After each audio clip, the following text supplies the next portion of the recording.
आर्द्रता के बारे में इसमें हम पढ़ेंगे। क्या होता है, जब जल पृथ्वी एवं विभिन्न जलाशयों से वाष्पित होता है तो यह जल वाष्प बन जाता है।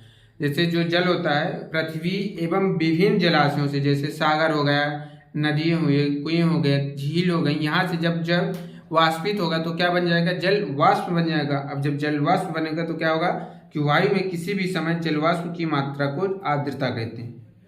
वायु में किसी भी समय जल वाष्प की मात्रा को क्या कहेंगे, आर्द्रता कहेंगे। तो लिख सकते हो कि वायु में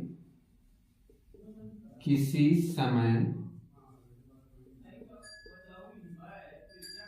जल वाष्प की मात्रा को आर्द्रता ठीक कहेंगे। अब समझो कि वायु में जल वाष्प कैसे होगा। समझो ये क्या हुआ कि हमारी ये पृथ्वी हुई और ये मान लो ये समुद्र हुआ, ठीक। अब जब समुद्र का यहाँ से सूर्य से जब प्रकाश यहाँ पड़ेगा तो ये जल वाष्प में क्या होगा, भाप बनेगा। अब भाप बनेगा तो ये डायरेक्ट उड़ेगा कैसे, जब भाप बनेगा तो उड़ेगा कैसे, तो वायु के द्वारा ही उड़ेगा ना। तो जब वायु के द्वारा उड़ेगा तो यहाँ से जब जल यहाँ से देखो जल, जब जल ये है जल वाष्प के द्वारा उड़ेगा ऊपर यहाँ वायु में, तो यहाँ क्या होगा, जल वाष्प आ जाएगा। किस पर जल वाष्प आ जाएगा, वायु पर। क्यों, क्योंकि वायु के द्वारा ही तो जल वाष्प होता है। तो देखो क्या होगा, ये मान लीजिए हमारा समुद्र है समुद्र। अब जब समुद्र में सूर्य की गर्मी पड़ेगी तो ये सूर्य है हमारा, तो जब सूर्य की गर्मी पड़ेगी तो क्या होगा कि जो पानी है हमारा ये क्या होगा, वाष्प बनेगा। जब वाष्प बनेगा तो वायु की सहायता से ये ऊपर उठेगा, ठीक। तो जब वायु की सहायता से ऊपर उठेगा मतलब कि जो वायु होगी ये जलवाष्प को ऊपर भर के ला जाए। जो पानी है ना वो अपने ऊपर अंदर समाये रहती है, जिससे ठंडी होती है ना, वायु ठंडी हो जाती है। किसके कारण, जलवाष्प अगर उसमें भरा रहेगा ना तो वो वायु ठंडी हो जाएगी। समझ में आ रहा कुछ कि नहीं आ रहा। तो ये जलवाष्प वायु में कब उपस्थित होगा, जब यहाँ से इसका वाष्पन होगा, यानी कि जब ये भाप बनेगा तो वायु के द्वारा ही आकाश में ऊपर उठेगा। देखो आर्द्रता को हमने परिभाषा समझ लिया है आर्द्रता की। अब हम समझेंगे इसको क्या होता है कि देखो पहली बात, आर्द्रता किसे कहेंगे, वायु में जलवाष्प की मात्रा, ठीक। जो जलवाष्प होता है उसकी मात्रा कहेंगे। वायु में जलवाष्प की मात्रा को हम आर्द्रता कहेंगे। पहली बात देखो, आर्द्रता 3 प्रकार से हो सकती है। पहला 3 प्रकार से आर्द्रता हो सकती है। देखो क्या होता है, पहला होता है आर्द्र, ठीक। दूसरा होता है अर्ध शुष्क और तीसरा होता है शुष्क, ठीक है। देखो आर्द्रता मतलब कि इसमें सबसे ज्यादा जलवाष्प होता है, ठीक। आर्द्रता का मतलब क्या होता है, सबसे ज्यादा जलवाष्प होता है। तो समझ में आया कुछ। इसमें जलवाष्प की मात्रा क्या होगी, सबसे ज्यादा होगी, ठीक। इसमें जलवाष्प की मात्रा इससे कम होगी, इससे मान लो इसमें मान लो 90% है, ठीक है। या मान लो टोटल जलवाष्प हमारे पास 100% है, जिसमें से इसमें जो होगा मान लो 70% इसमें होगा और 30% में 25% इस पर होगा और जो शुष्क होगा उसमें सिर्फ 5% पानी होगा। तो यानी कि देखो आर्द्र जहां सबसे ज्यादा वर्षा होती है ना वहां आर्द्र जलवायु होती है, और जहां कम वर्षा होती है वहां अर्ध शुष्क जलवायु होती है। और जहां बिल्कुल वर्षा नहीं होती जैसे रेगिस्तान जो बनते हैं ना वो अर्ध ये शुष्क जलवायु के कारण बनते हैं, क्योंकि यहाँ पानी नहीं है शुष्क में। तो जब पानी नहीं है तो वर्षा कहाँ से होगी। तो अब इसको समझोगे, देखो क्या होता है कि जैसे देखो जब जो हमारा तापमान होता है, जो ताप होता है, जैसे वायु के हिसाब से देखें तो जो वायु होता है अगर वो गर्म है, ठीक है, तो गर्म है तो मतलब कि ये जब गर्म होगी तो क्या होगी, हल्की होगी। जब वायु गर्म होती है तो क्या होगी, हल्की होगी। अब देखो जो हल्की होगी तो मतलब खाली होगी ना वायु, कि ना होगी, खाली होगी ना। जो खाली होता है वही तो हल्का होता है, जिसमें कुछ भरा ही नहीं है तो वो कहाँ से हल्का होगा, मतलब गर्म होगा। तो ये वायु जो होती गर्म होगी, तो जब गर्म होगी तो हल्की होगी यानी खाली होगी। तो देखो क्या हुआ कि ये जो है हमारा समुद्र है, ठीक, समुद्र है, समुद्र में जल भरा हुआ है, यहाँ से पूरा जल भरा हुआ है, ठीक। अब जब जल भरा हुआ तो यहाँ से जब क्या होगा, जब अब यहाँ से सूर्य का जो प्रकाश है तो जब यहाँ पास पड़ेगा, यानी कि ये जब गर्म होगा, जब इसका गर्म होगा तो वाष्प बनेगा कि नहीं बनेगा, भाप बनेगा ना, पानी भाप बनता है।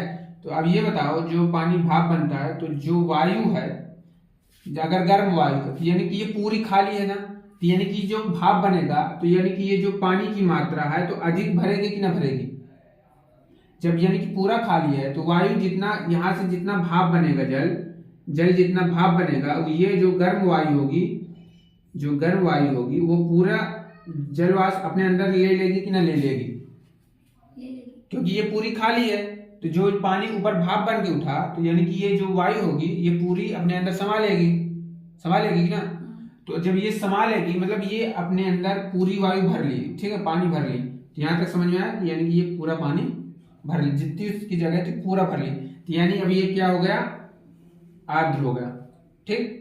तो जब ये आर्द्र हो जाएगी तो ये ऊपर जाएगी, जब तो धीरे धीरे ठंडी होती जाएगी कि ना होती जाएगी। देखो कैसे ठंडी होती जाएगी, अभी यहाँ नीचे थी, अभी वायु जो थी यहाँ नीचे थी, ठीक है, उसको जाना कहाँ, ऊपर जाना, वायु को कहाँ जाना है, ऊपर जाना है।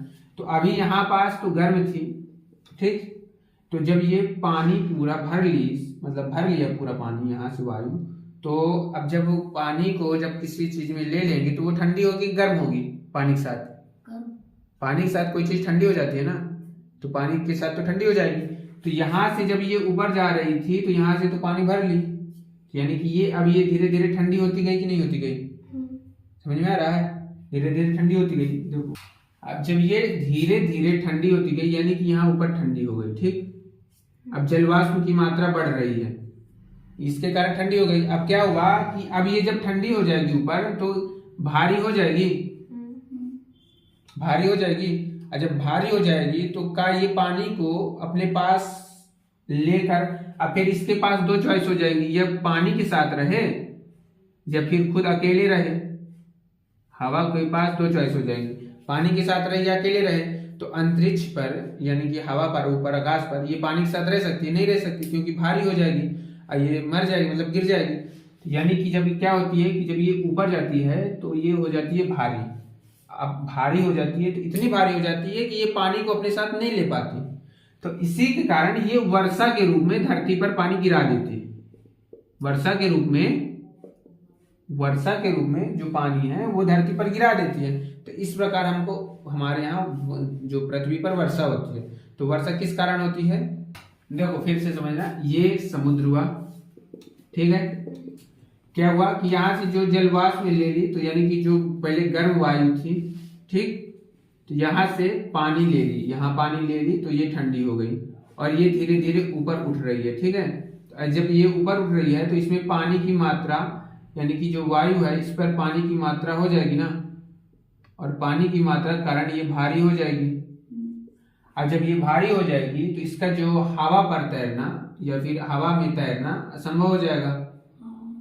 ये हवा में तैरना क्या हो जाएगा, असंभव हो जाएगा। तो मतलब जब हवा में तैरना असंभव हो जाएगा तो जब इसको लगेगा कि अब हम नहीं जी सकते, मर जाएंगे, तो ये क्या करेगी, जो सामान लिए तो उसको खाली करेगी ना। यानी कि ये क्या, जो सामान ली है उसको क्या करेगी, खाली करेगी। अब तो ये लेकर कहाँ गई है, पानी लेकर गई है, ठीक है। तो जब पानी लेकर गई है तो ऊपर से क्या होगा, ये जब ऊपर से पानी गिरा देगी नीचे, तो जब ये पृथ्वी पर पड़ेगा तो इसे हम क्या कहते हैं, वर्षा कहते हैं। तो वर्षा किस प्रकार होती है, समझ में आया। वर्षा के 3 प्रकार होते हैं, ठीक। पहला प्रकार हुआ हमारा, अब देखो जो अभी हमने कॉन्सेप्ट समझाया ना, मतलब कि जो जलवाष्प के द्वारा जो वर्षा होती है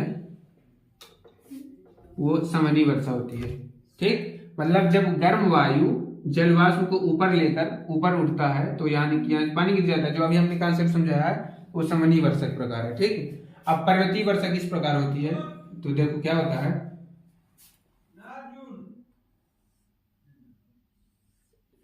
ये पर्वत है। अब जब ये पर्वत है तो क्या हुआ कि देखो क्या, पहले ये कॉन्सेप्ट समझना पड़ेगा कि ऊंचाई में जाने पर अगर हम ऊपर जाते हैं तो क्या होता है, ऊंचाई पर तापमान जो होता है वो घटता, कम होता है। तो पहाड़ों पर ज्यादा ठंडी पड़ेगी और नीचे कम पड़ेगी। मतलब तापमान जितना हम ऊपर जाते जाएंगे ना उतना तापमान कम होता जाएगा, और जितना नीचे जाते जाएंगे उतना तापमान अधिक होता जाएगा। ठीक, तो देखो क्या हुआ कि वर्षा कैसे होती है। वर्षा जो होती है किसी के टकराने से होती है। जब हम किसी चीज को किसी चीज से टकराएंगे जब आके वर्षा होगी, डायरेक्ट वर्षा नहीं होगी। ठीक, तो क्या हुआ देखो, यहां से अभी हवा यहां से आराम से जा रही है। ठीक, तो अगर ये बताओ अभी हम नीचे हैं कि ऊपर है? नीचे है ना, तो जब नीचे है तो क्या होगी, वर्षा क्या होगी, गर्म होगी। मतलब हवा क्या होगी, गर्म होगी। ठीक, तो जब हवा गर्म होगी तो ये नीचे नीचे है ना अभी हम लोग, तो हवा क्या है, गर्म है। तो जब हवा देखो, अब जब पहाड़ से टकराई, अगर हम पहाड़ से टकराएंगे तो ये हवा तो इस तरह नहीं जाएगी ना, ये हवा क्या हो जाएगी, ऊपर उठ जाएगी। यहाँ से टकरा के हवा क्या हो जाएगी, ऊपर उठ जाएगी। तो जैसे जैसे ऊपर उठती जाएगी तो हवा क्या होती जाएगी, ठंडी होती जाएगी।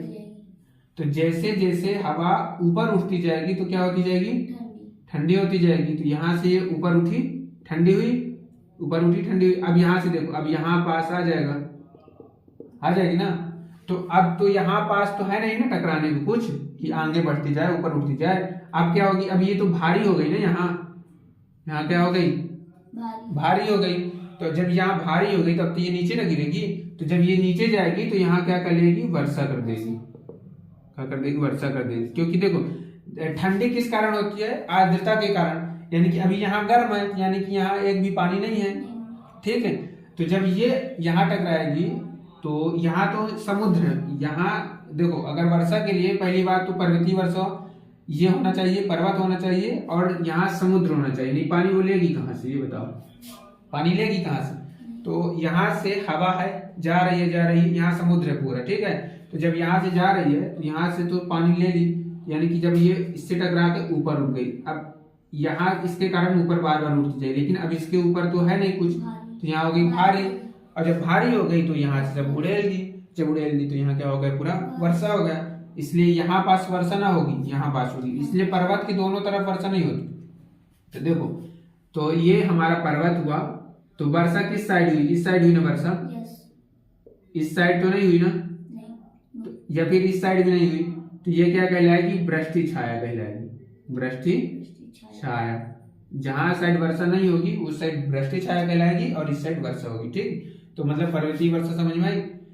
देखो, वर्षा होने के लिए दो नियम जरूरी है। पहला कि वो पहले किसी से टकराए। वर्षा होने के लिए क्या है, टकराए।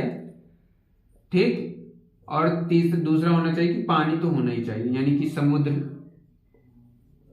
एरिया तो होना चाहिए, जहां से थोड़ा बहुत, समुद्र ना हो तो कम से कम कुआं हो, कुआं ना हो तो झील हो, झील ना हो तो तालाब हो। मतलब कहीं नहीं कहीं से वो पानी ले, तब जाके वर्षा होगी। जितनी मात्रा में वो पानी लेगी उतनी मात्रा में वर्षा होगी। ठीक, अगर वो कुआं से पानी लेगी तो कुआं के बराबर वर्षा होगी, अगर वो समुद्र से पानी लेगा तो समुद्र के बराबर वर्षा होगी। तो ये पर्वतीय वर्षा हुई, इस समवनीय वर्षा। समवनीय वर्षा में डायरेक्ट ऊपर उठ जाती है हवा। ठीक है, इससे टकराने की जरूरत नहीं होती, क्योंकि ये बहुत गर्म होता है एरिया। तो जब ये बहुत गर्म एरिया होता है तो अपने आप ऊपर उठ जाता है। ठीक है, देखो वाताग्री या वताग्र वर्षा किस प्रकार होता है। ये हमारा होता है, जैसे ये कॉन्सेप्ट समझो, ये ठीक, ये हुआ हमारा 0 डिग्री सेल्सियस का, और ये हुआ 30 डिग्री सेल्सियस का, और ये हुआ 60 डिग्री का। ठीक, देखो ये सब जगह नहीं होती, ये सब जगह नहीं होती, ये सब जगह नहीं होती। ये अधिकतर भूमध्य रेखा के पास होती है। मतलब भूमध्य रेखा के पास, यानी कि ये जहां सबसे ज्यादा गर्मी पड़ती है, जहां सबसे ज्यादा गर्मी पड़ेगी, जहां सबसे ज्यादा गर्मी होगी वहां ये सामान्य वर्षा होगी। जहां पर्वत पाए जाएंगे वहां पर्वतीय वर्षा होगी। और ये कहाँ होगी, तो ये जो चक्रवाती वर्षा होती है वो 30 और 60 के बीच में होती है। कहाँ होती है, 30 और 60 के बीच में। अब क्यों होती है 30 और 60 के बीच में, इसको भी हम जानते हैं, बता देते क्यों होती है। देखो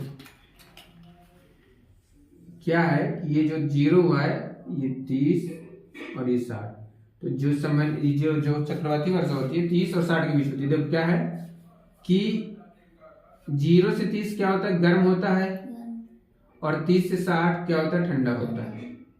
ये कॉन्सेप्ट तो पता है ना, 0 से 30 के बीच गर्म होता है, और 30 से 60 के बीच क्या होता है, ठंडा होता है। तो अब ये बताओ, जब यहां से जो वायु जाएगी, वायु देखो ये हाई हुआ, ये लो हुआ और ये हाई हुआ, ये हाई हुआ, ये लो हुआ, ये हाई हुआ, ये लो हुआ। ठीक है, तो जो वर्षा होगी, देखो जो हवा जाएगी ये इस साइड जाएगी ना, ठीक है, मतलब हाई से लो की तरफ जाती है, यानी कि ये जो यहां से इस साइड जाएगी हवा, ठीक, मतलब देखो 30 से 60 की ओर हवा जाएगी, समझो इतना समझ में आया कुछ? 30 से 60 की ओर हवा जाएगी, तो ये इसमें जो हवा जाएगी वो गर्म होगी और इसमें जो हवा है वो ठंडी होगी, ठंडी। ठीक, तो अब ये बताओ, जब ये हवा ये 30 और 60 के बीच, ये 30 हुआ और ये 60 हुआ, ठीक, जब हवा ये इस साइड जा रही है तो कहीं ना कहीं गर्म हवा और ठंडी हवा तो टकराएंगी कि ना टकराएंगी? टकराएंगी ना। तो जैसे ये मान लो ये इस साइड जा रही है गर्म हवा और ये इस साइड जा रही है ठंडी हवा, ठीक है, तो कहीं ना कहीं ये जो हवा है टकराएंगी कि ना टकराएंगी?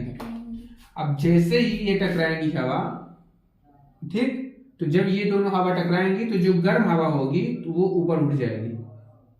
क्या होगी? ऊपर उठ जाएगी। देखो जो हल्की चीज होती है वो हमेशा ऊपर उठती है और जो भारी चीज होती है वो नीचे जाएगी। तो जो गर्म हवा होती है वो सीधे याद रखना कि वो हल्की होती है और जो ठंडी हवा होती है वो क्या होती है? भारी होती है। तो जब हम गर्म हवा और ठंडी हवा को टकराएंगे, हम नहीं टकरा रहे हैं, जो 30 और 60 के बीच में क्या होता है, ऐसा क्षेत्र होता है, ये इसीलिए ये 30 और 60 के बीच में पाई जाती है, क्योंकि 30 और 60 के बीच में ही क्या होता है? ठंडी और गर्मी होती है।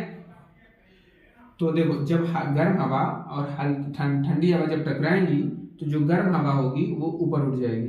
ठीक, अब ये तो कॉन्सेप्ट पता है ना कि जो हवा ऊपर उठती जाएगी तो वो ठंडी होती जाएगी। ठीक, एक बार हवा को बस ऊपर उठाना, अगर एक बार हवा ऊपर उठ गई तो वर्षा होकर रहेगी। क्यों? क्योंकि देखो ये हल्की है तो हल्की कारण ऊपर उठेगी और जब ऊपर उठेगी तो ठंडी होगी और जब ठंडी होगी तो भारी होती ही जाएगी, जब भारी होती जाएगी तो वर्षा अपने आप होगी। ठीक है, एक बार हवा को बस ऊपर उठाना है, कैसे ना कैसे ऊपर उठ जाए तो वर्षा अपने आप होकर रहेगी। ठीक है।